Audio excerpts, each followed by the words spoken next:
Hi everyone, my name is Raylyn Embleton and I work at the Hill Aerospace Museum in our Education Center.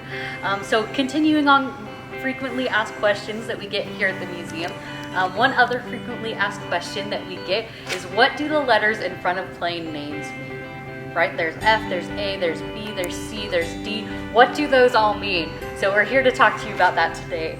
So one important note before we start this is all branches of the military use the same designations. In 1962, the Air Force, Navy, Marines, Army, Coast Guard, and sometimes NASA, we all kind of got together and we said, okay, let's standardize these letters. So when we're doing missions together or when we're talking about different aircraft, let's all use the same letters so we're not as confused. So just so you know. Okay, so first off, I am standing right here by the F-106. The F stands for fighter. Okay, and when we say fighter, what that means is the plane primarily does air-to-air warfare. Okay, whereas if we have an attack plane, like the A-10, A stands for attack, that's primarily a ground, air-to-ground mission. Okay, and then we also have B, which is for bomber. So like the B-24, the B-29, which dropped the atomic bomb on Hiroshima and Nagasaki. That's a bomber. We also have C, which is for cargo. So here at the museum, we have a C-130 that we turned into a classroom. Now, sometimes planes will have multiple letters, and the different letters designate different missions. So our C-130 just is a C, but some that are have a KC-130, that is a C-130 that has been outfitted to be a gas plane. Okay, because the K stands for kerosene. We also have D for drone. We have a fire drone here. We also have H, our helicopters, or for help. I like H for helicopter.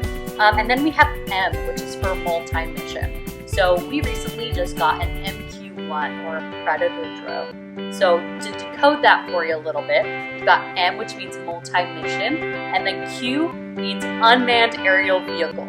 So the Predator doesn't have a person in it, right? And it does multiple missions. And people, programming, and the flight path, they do it all from a desk, right?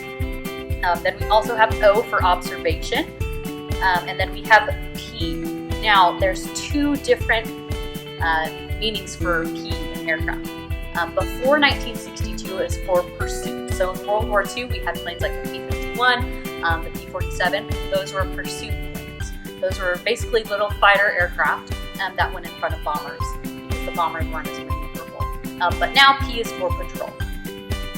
And then we have R, which is for reconnaissance. So a famous example of this, of course, is the SR-71, which was supposed to be named the RS-71. And whichever letter comes first designates its main mission. So, for example, we have a bunch of F-4s at our museum.